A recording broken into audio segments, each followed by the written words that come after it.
ध्यान देना है। तो आज हम जानेंगे भाज्य के बारे में और अभाज्य के बारे में, यानी भाज्य संख्या और अभाज्य संख्या के बारे में। ठीक है, तो भाज्य के बारे में थोड़ा जान लो पहले। तो भाज्य संख्या किसे कहते हैं, ठीक है।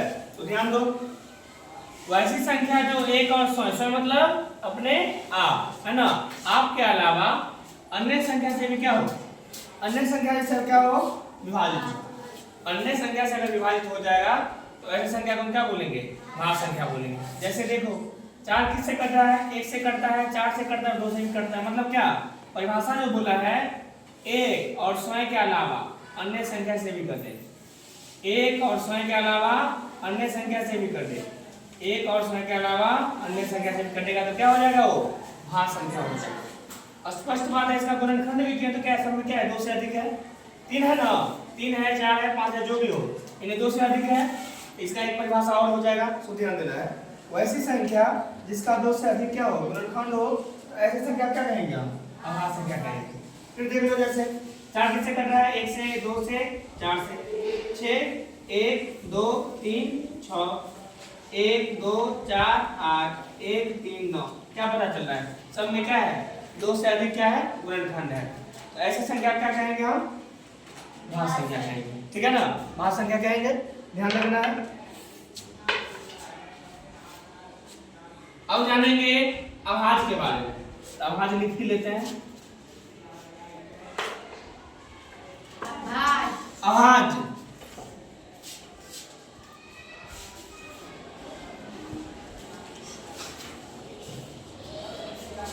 अभाज्य संख्या के बारे में जानो थोड़ा, क्या है सर। तो ध्यान देना है, वैसी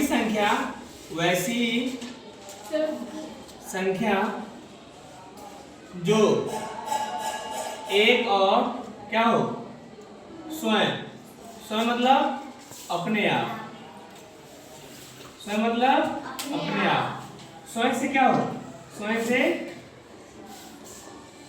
विभाजित हो, तो ऐसी संख्या क्या कहेंगे, ऐसी संख्या को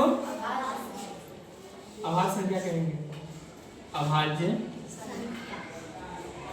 संख्या कहते हैं। समझाया पड़ेगा सबको, भाज्य में 2 से अधिक होगा और अभाज्य में 2 होगा मात्र, है ना। तो ध्यान देना है, वैसी संख्या जो एक और स्वयं से विभाजित हो, ऐसी संख्या को अभाज्य संख्या कहेंगे। जैसे हम देखो,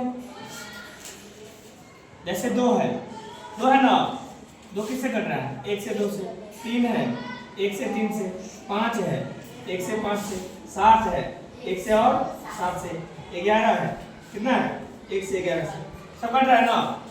एक क्वेश्चन लिखना भूल गए थे, अगर मान लो क्वेश्चन करता है जो सबसे छोटी भाज्य संख्या क्या बोलेंगे, सबसे छोटी भाज्य संख्या कौन बताएगा,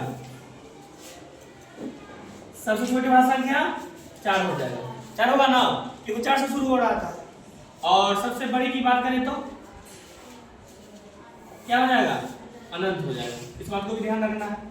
अब इसका एक और परिभाषा लिखा देते हैं, ध्यान दो, अथवा करके लिखो, वैसी संख्या, है ना, वैसी संख्या जिसका क्या हो, जिसका केवल कितना गुणनखंड हो, केवल 2 गुणनखंड हो, 2 गुणनखंड हो,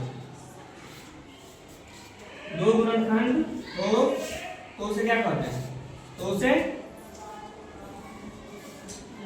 अभाज्य संख्या कहते हैं। एग्जाम्पल में दे दिए हैं, ये सब क्या है, ये सब क्या है, ये सब है अभाज्य संख्या।